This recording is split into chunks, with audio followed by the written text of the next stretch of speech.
What's up, Delaware Action Church? How's it going? Today is January 28th. We're reading from Proverbs 18. Proverbs 18 is a great Proverbs. There's some things to do with words there. I have spoke to you lately through the sermons or through different things about the importance of our words. Verse 6 and verse 21 really makes it, the power of our words, clear to us. So if we're having trouble with our communication or how we use our words, you should really ponder on those. Verse 24 was a good one for me. It talks about the importance of friendship and companionship. People who are like-minded with you and pursue the same goals of life. I think that was important for me to meditate about verse 24, but it was verse 10 that really spoke to me. Proverbs 18 verse 10, it was like in my face, and the more I pondered over it, the more it spoke to me. And as I was thinking about, as I was meditating over verse 10, chapter 91 of Psalm it just came to mind right away. As soon as I was done reading that verse, Psalm 91, boom, just popped up.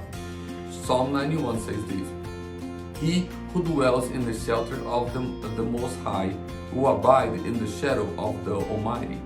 I will say to the Lord, my refuge and my fortress, my God, in whom I trust. God is our shelter, our strong tower, right? And that's what that verse 10 tells us. The Lord, the name of the Lord is a strong tower.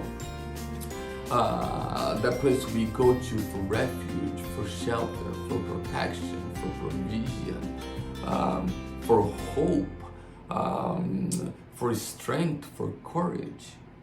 See, here's the thing. Most of us see the storms of life as a bad thing.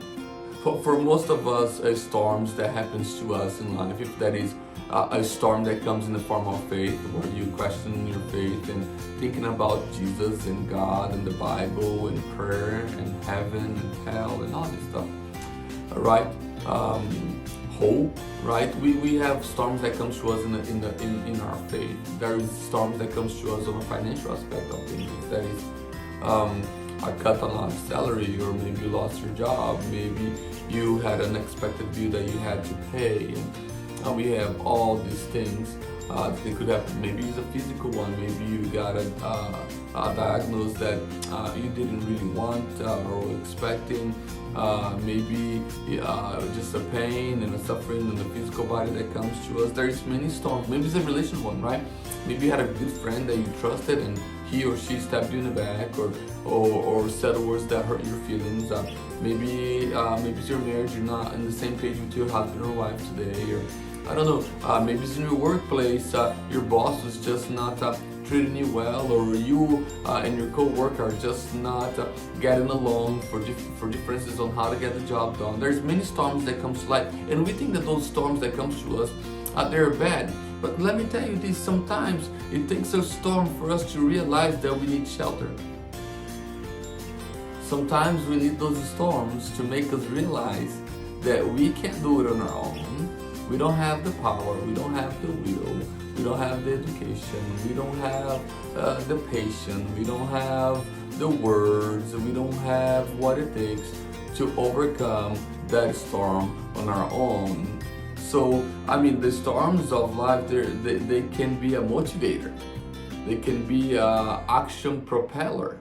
They can be a driving force for us. And a motivator, driving force, and an action propeller towards God, who is the strong tower, the one who can protect us and keep us safe. And that's why it says a righteous man and woman runs into it and is safe. See, when the storms of life comes, we run to so many weak shelters, or so many weak things that we think is going to protect us, that we call it shelter, but it's really not. Right? If you have a finance problem, you run to money, and money always let us down. If you have a relational problem, we run with someone, we run to somebody else that eventually will run us down, will not keep us safe. But Proverbs and Psalm 91 together reminds us of this very important principle of the Christian life. When the storm of life comes to us, they are motivators. They are action propellers. They are driving force that drives us towards God. I'm not sure what you're going through today, but I want you to remember that we will have storm of life in life that will come in many forms, but they're not bad. They ought to drive us closer to God. What does it make me feel? It makes me feel sometimes, it makes me feel like, you know what, I can do this on my own. I think I can do this on my own. It makes me feel like dumb, right? That's the word that keeps coming to me every time I read in Proverbs. Like, man, I'm so dumb. Because every time I have a storm of life, instead of going to God and trusting Him to the situation that I'm facing, no, I'm running through all these other things, and it doesn't work. And then in the end of it, I read Proverbs, I'm like, dang it, should have gone to God, right? So yeah, so here you go. That's how it makes me feel. What is God calling me to? When I'm facing storms of life, don't call it bad. Run to God. You keep me safe. You keep you safe. You protect us and give us life. Because that's what He's in the business of giving us life. Alright, hey, I'd love to hear what you have to say. Comment below, as many of you have done. I would love to interact with you. Really, God speaks to me through you. So I'd love to hear what God has to say to me through your life. Alright, be blessed.